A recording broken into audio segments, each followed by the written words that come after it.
Today we're going to be talking about two of the strongest, the most powerful superheroes in the DC universe. Superman versus the Flash. So buckle up because it is going to be an incredible fight. So rocketed to Earth as an infant from the doomed planet Krypton, Kal-El was adopted by the loving Kent family and raised in America's heartland as Clark Kent. Using his immense solar-fueled powers, he became Superman to defend mankind against all manner of threats, while championing truth, justice, and the American way. As a Kryptonian, Clark's body is constantly absorbing and storing energy from Earth's yellow sun, which in turn grants him incredible powers. Superman is incredibly strong, and in fact, is the strongest hero in the DC universe. He's been able to pull the Earth before, bench press the weight of the Earth for 5 days straight, and has helped to lift the Book of Infinity, which is a book with infinite pages, meaning it weighs an infinite amount. Supes also has the ability to move and fly faster than light, although he usually only does this in space because of the devastation that it would cause for our atmosphere. Clark is also capable of combining speed and dexterity to pull off complicated tasks in a short time frame. He can usually move much faster than his opponents, which allows him time to avoid attacks and plan his next course of action.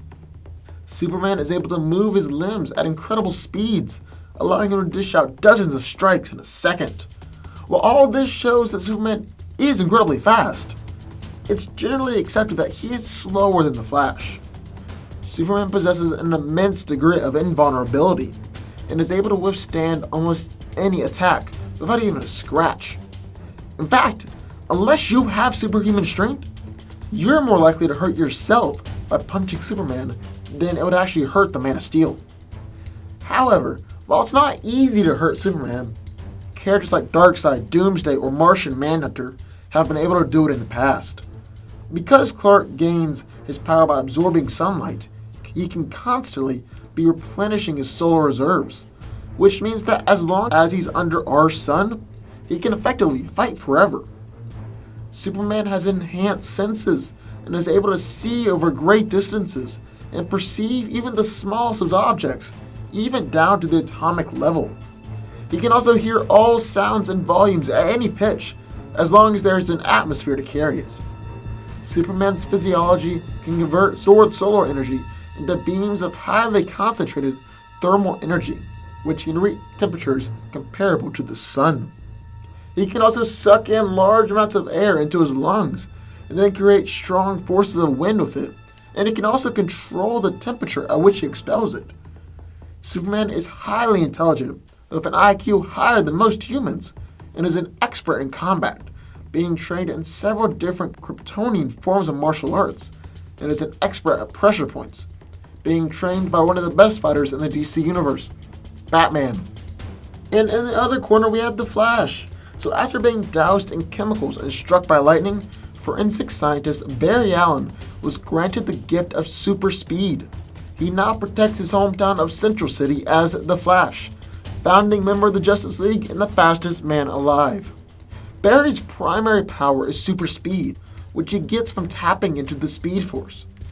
But Barry just doesn't tap into the Speed Force, he actually generates it. So the best way to describe it is basically picture the Flash as the engine for the Speed Force. Flash usually keeps us running below subsonic speeds to limit the destruction that he might cause to people and to structures. But however, Flash is capable of going much, much faster than this, and can exceed faster than light speeds. One time, Barry was able to carry 500,000 Koreans 35 miles away from an atomic bomb explosion in a microsecond, which means that the Flash was moving at approximately 13 trillion times the speed of light. He can also notice events that last less than an attosecond. To put that into perspective, and just to show you how fast that is, light can circle around the Earth 7.5 times in a second. However, in a single attosecond, light would barely manage to move from one end of a molecule to another. There was even a time when Flash beat instantaneous teleportation. But that was with the entire world's population helping him. Barry has 100% control over his molecular structure, allowing him to vibrate his body through solid objects. He can also extend this ability to solid objects and phase them through other matter. Barry has superhuman agility and can instantly react to any danger or threat. Flash has near infinite endurance and can run for very long periods of time. And in theory, he can run forever. Using his super speed, Barry is able to run in circles and create an air vortex. Now this vortex can be used for numerous purposes, such as pulling air out of the center to suffocate an enemy, create a barrier, or send a person in the center to another dimension. He can also create tornado-like winds by spinning his arms quickly and usually uses this as an offensive attack.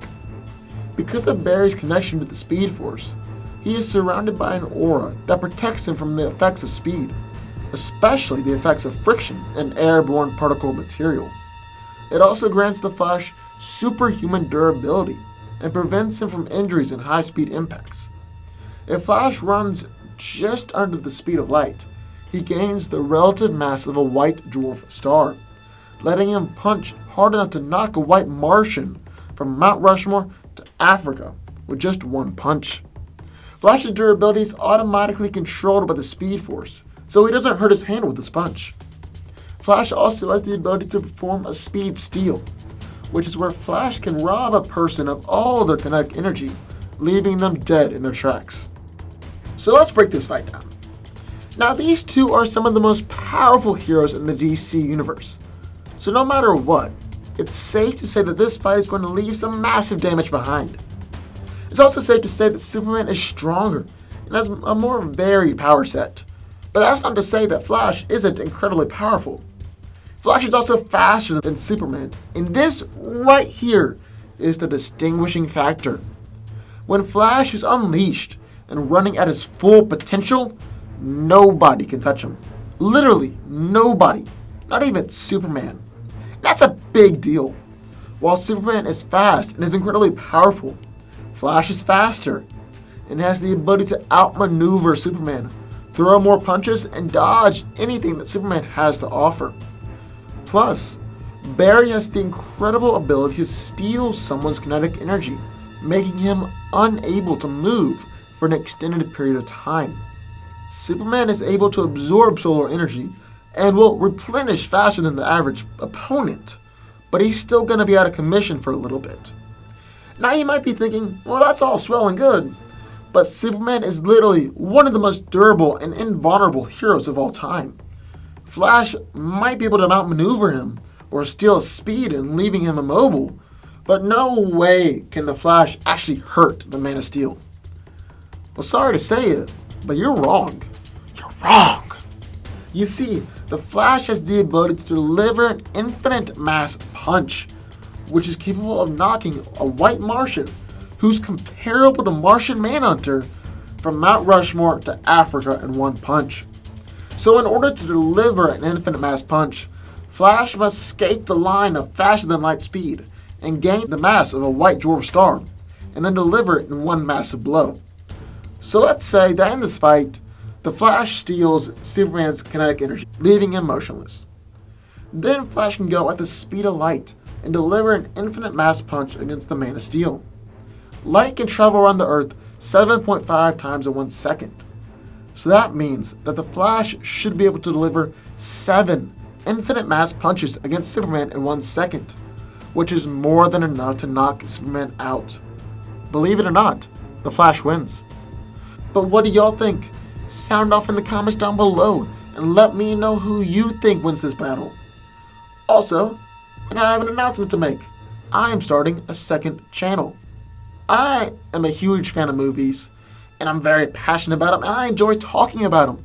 So that's basically what this channel is going to be. It's just going to be a movie review channel, and you'll get to hear my thoughts on all the new movies coming out, like Doctor Strange, Moana, Fantastic Beasts and Where to Find Them, and Rogue One.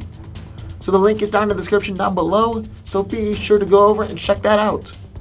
Also, be sure to hit the subscribe button for this channel for more videos just like this one every single week.